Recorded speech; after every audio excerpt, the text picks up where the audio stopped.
Kunjungan perwakilan FIFA ke Stadion Gelora Sriwijaya Jakabaring Palembang pada Januari ini ditunda karena kembali merebaknya COVID-19 varian Omikron. Panitia Daerah Pelaksana Piala Dunia U20 Palembang menerangkan sudah berkomunikasi dengan PSSI terkait dengan penundaan tersebut. Jadwal kunjungan FIFA ke Palembang baru akan diumumkan pada Februari mendatang. Sampai saat ini untuk perawatan berkelanjutan di Stadion GSJ tetap dilakukan. Ya, jadi kalau untuk Stadion Gelora Sriwijaya Jakabaring memang kalau untuk kondisinya ya memang sudah siap. Cuman kan kami ya kemarin Pak Ucok Hidayat selaku Ketua Asprov PSSI Sumsel telah mengirimkan surat kepada Pak Gubernur. Ada beberapa hal yang perlu menjadi perhatian, update dari beberapa fasilitas yang ada di Stadion Gelora Sriwijaya Jakabaring.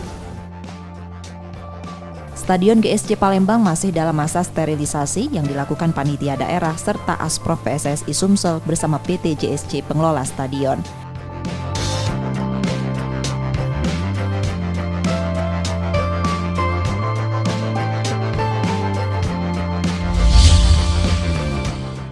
Dari video dokumentasi dari Komite Olahraga Nasional Indonesia atau KONI Sulteng Tengah, tampak Witan Sulaiman dan keluarga berkunjung ke kantor KONI Sulteng.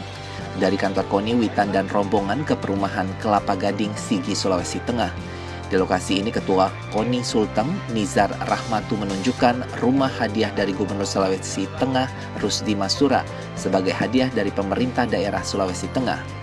Di lokasi ini juga terdapat rumah hadiah untuk atlet taekwondo Abdul Rahman Darwin selaku peraih medali emas PON ke-20 di Papua. Pemberian hadiah rumah ini menjadi sebuah penghargaan bagi atlet yang berprestasi dari Sulawesi Tengah. Witan pun mengaku bersyukur dan menjadi motivasi untuk terus membawa nama Sulawesi Tengah dan Indonesia di dunia sepak bola. Tanggapan saya yang pertama saya ucapkan terima kasih kepada Pak Gubernur karena sudah memberikan apresiasi ini kepada atlet di prestasi.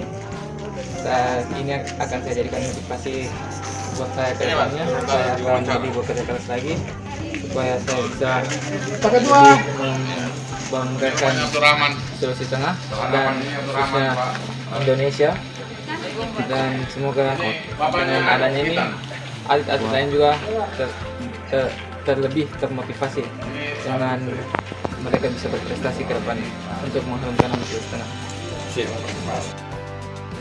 Witan menjadi salah satu pemain andalan yang dimiliki pelatih asal Korea Selatan Shin Tae-yong. Dalam ajang Piala AFF 2020, Witan berhasil mencetakkan namanya di papan skor sebanyak 2 kali. Di ajang 2 tahunan ini, Indonesia menjadi runner-up setelah kalah dari Thailand di babak final.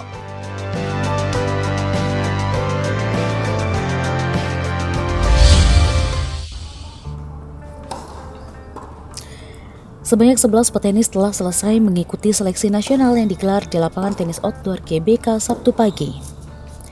Seleksi yang sebelumnya digelar mulai 3 hingga 8 Januari dengan format kompetisi telah membidik 4 nama dari peringkat teratas.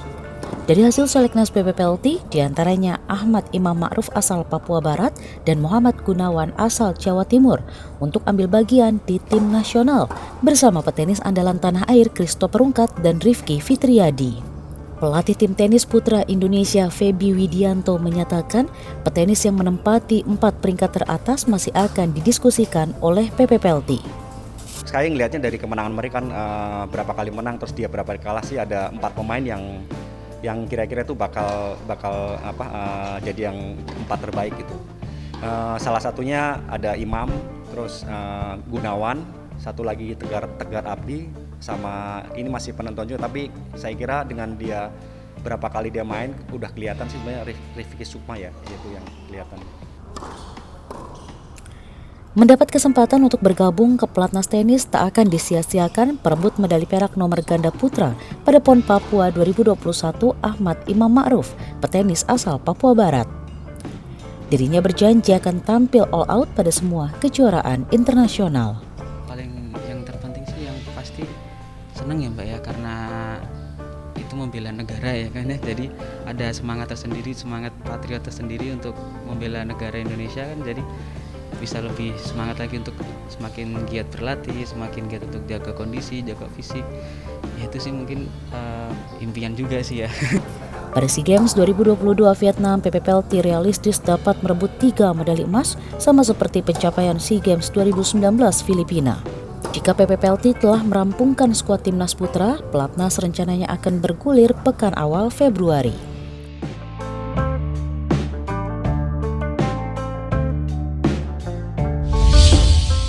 Rangkaian final Seleknas PBSI yang berlangsung di Platnas Cipayung, Jakarta Timur turut dipantau Ketua Umum PP PBSI Agung Firman Sampurna. 16 pebulu tangkis yang lolos dalam Seleknas terbagi dalam masing-masing 5 sektor di kelompok taruna dan dewasa. Selain itu akan ada tambahan 2 hingga 3 atlet Seleknas di luar 16 pebulu tangkis yang lolos. Ketua Umum PP PBSI Agung Firman Sampurna menyatakan puas dengan persaingan di Seleknas. Menurutnya, komitmen wajib ditanamkan pada seluruh atlet yang lolos ke Pelatnas. Welcome to the club ya. Masuk ke Pelatnas ini bukan hanya teman-teman dapat kesempatan untuk dikembangkan, tetapi ini merupakan kehormatan ya. Menjadi harapan dari rakyat Republik Indonesia ini untuk prestasi olahraga yang sudah sangat dekat dengan budaya kita. Jadi tolong jaga kesehatan, tetap disiplin, kuatkan komitmen kita.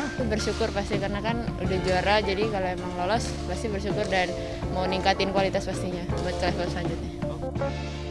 Dipastikan seluruh nama atlet Pelatnas termasuk hasil Seleknas PBSI 2022 akan dirilis resmi pada pekan ketiga Januari. Pembinaan akan dilakukan selama setahun penuh untuk melihat perkembangan para pebulu tangkis daerah yang lolos melalui hasil Seleknas.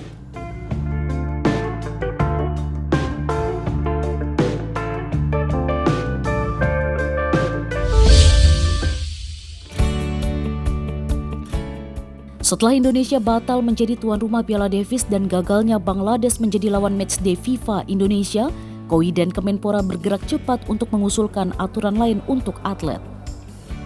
Dalam rapat tertutup Rabu siang, Menpora Zainuddin Amali dan Presiden NOC Raja Sabta Oktohari mengusulkan diskresi untuk karantina atlet.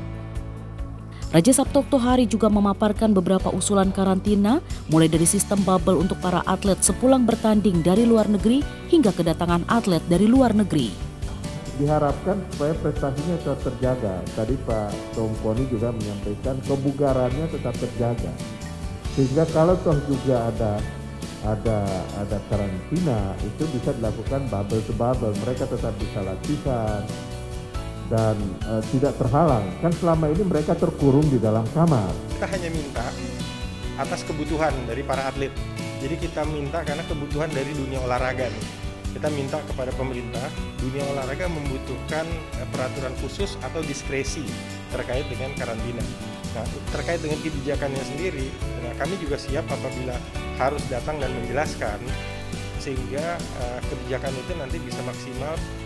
Menpora Zainuddin Amali bersama NOC Indonesia juga bergerak cepat dengan mengirimkan surat untuk Presiden Joko Widodo pada Rabu malam. Pasalnya, jika Indonesia tetap dengan aturan karantina yang cukup lama, Merah Putih bisa kehilangan kesempatan menjadi tuan rumah dalam ajang internasional. Mengingat banyak negara yang menolak menjalani karantina sebelum bertanding.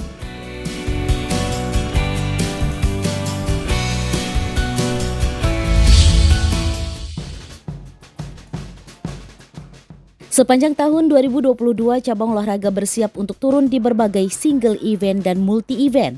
SEA Games Vietnam dan Asian Games di Hangzhou menjadi fokus tim Indonesia. Persiapan pun mulai dilakukan PB PAPSI. PB PAPSI berencana menyiapkan 24 lifter terbaik dari berbagai daerah sebagai regenerasi sekaligus pencetak prestasi untuk Indonesia. Dominasi lifter junior pun akan meramaikan pelatnas yang bermarkas di Makolan Markwini, Jakarta Pusat. Angkat besi sendiri untuk mengajukan pelatnas tahun 2022 ini ada kurang lebih 24 atlet, di mana itu perpaduan antara junior, senior dan youth. Terutama ini junior lebih banyak ya, yang senior dan baru menginjak senior ya kurang lebih ya 70-30. 30 senior, 70 junior. PB Papsi berharap tim Kemenpora dapat segera menyelesaikan review proposal program pelatnas yang telah diserahkan PB Papsi. PB Papsi menargetkan seluruh lifter dapat memulai program pelatnas di akhir Januari.